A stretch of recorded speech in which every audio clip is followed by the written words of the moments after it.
part 3 of 4. Here we go. Decartes' rule of signs, as you probably already saw, hopefully. I'm just starting it. It could be wrong. I think this one will be much shorter. This is gonna. The problems are easier. We are continuing to narrow the zeros. Let's do it. So this is Decartes' rule of signs. This one kind of reads real confusing. I think it'll make a lot of sense when we actually look at an example. But this is what it is. Got a polynomial. It's got real coefficients.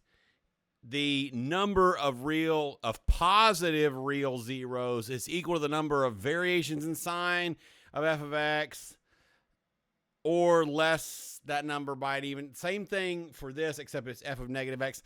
This is confusing to look at and read, and so let's just jump straight into an example. Here we go. So we're going to describe the possible real zeros of excuse me, h of x equals 6x to the 5th plus 8x squared minus 10x minus 15, right?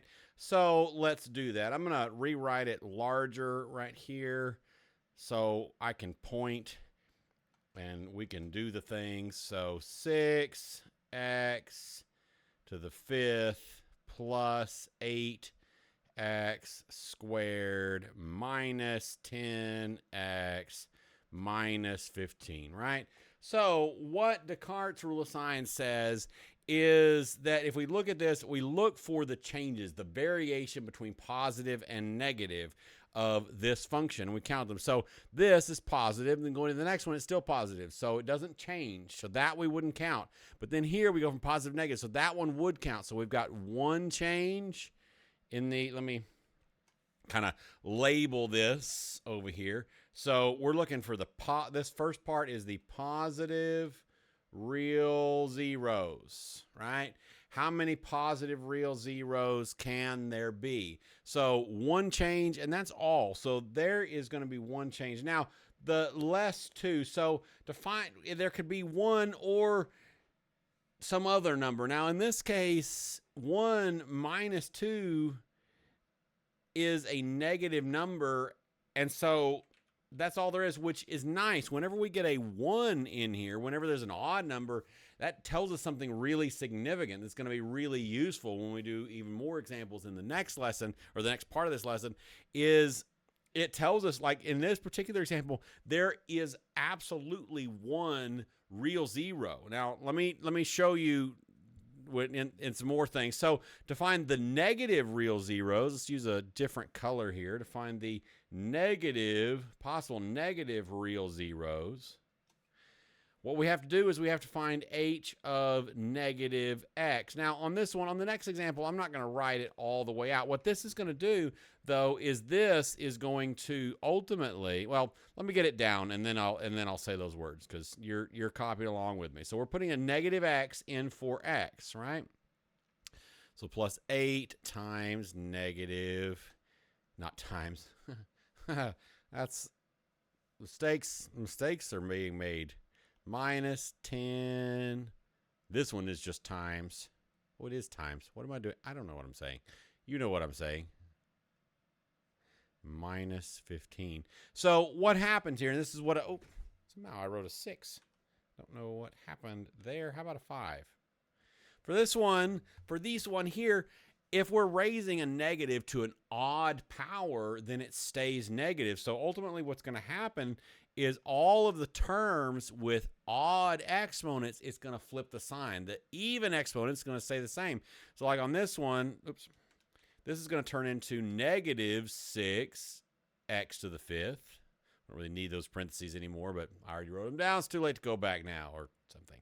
Right? Plus this negative x squared, a negative times a negative is positive, right? So if it's an even exponent, then nothing's going to happen. That term is going to stay exactly the same. So this is going to stay 8x squared. This one, it's got an an odd exponent, right, to the first here, right, to the first here. So odd exponent, it flips. Negative x times negative 10 is positive 10, right? So odd exponents, the signs are going to flip, right?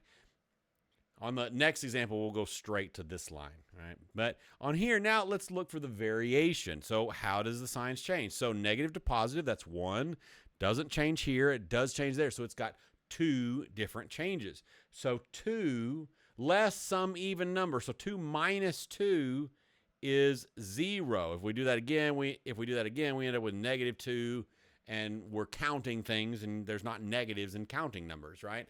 And so for the negative zeros, there could either be 2 or 0. Now we're gonna build us a little chart, because I changed this from what's in the book slightly, okay? Because what we want to do is we want to find all of the possible zeros. This is going to lead into the next part of this lesson really well.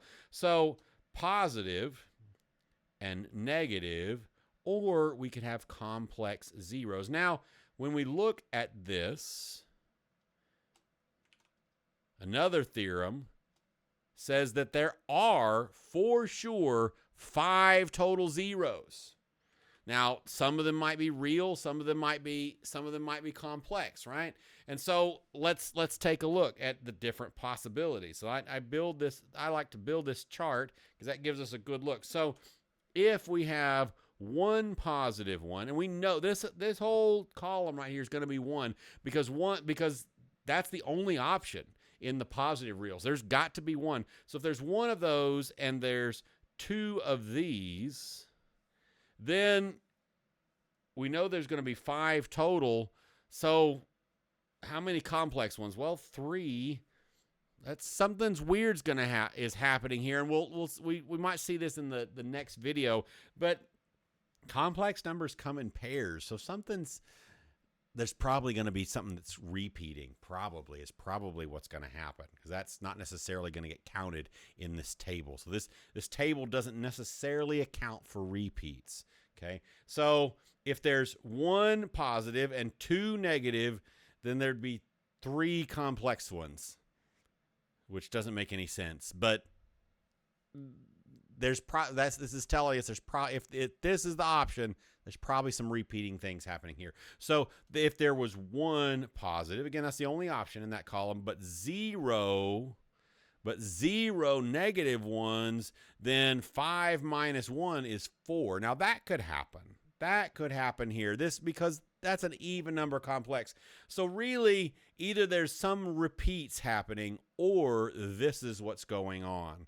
So this is the way we're going to answer this question in my class. In the homeworks, it's going to say real zeros, and so you circle this and move on with your life, right? If we were doing that. But I'm kind of leading us into the next thing as well here. So let's look at this example, and then we are going to be out. So describe the possible real zeros of this. So we're going to go straight for counting here. This is the positive one, right? So for the positive one, how many changes are there? There's 1, because this goes from negative to positive, and then it doesn't change, and then it changes again, so that's 2, and then it changes one more time, so that's 3. So for positive real zeros, there could be 3. 3 minus the 2, because remember, we're minusing an even number.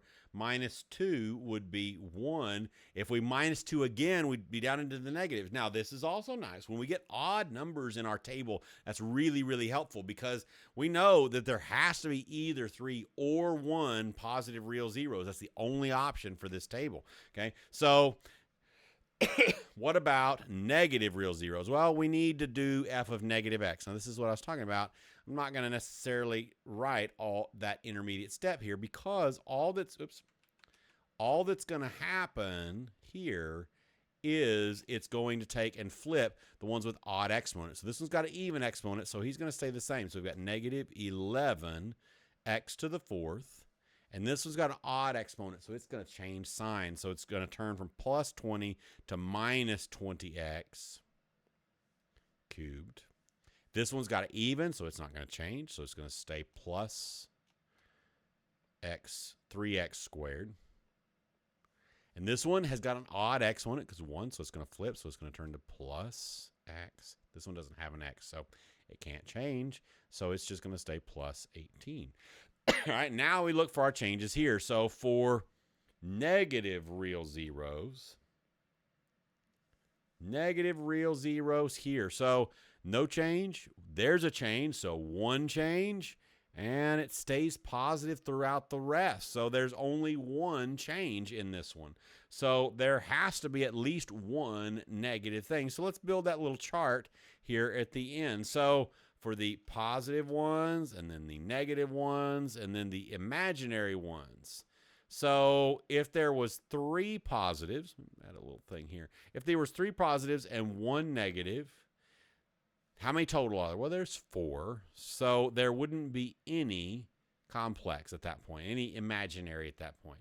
What if there was 1 positive and 1 negative? Well, 4 minus 2, because 1 plus 1 is 2, is 2. So both of those possibilities look solid. So it could be any one of those things. So if you're in my class, we're going to circle this table. If you're in somebody else's class, you might potentially circle that and move on, or they might want you to write a little bit different. But that is it for this lesson.